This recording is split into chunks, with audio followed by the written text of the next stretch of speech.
உனக்காக தந்த தெய்வம் என் வாழ்விலே உறவாடும் நேரம் இது.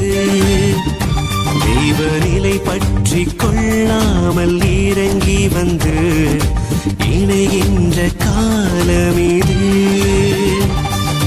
வா வா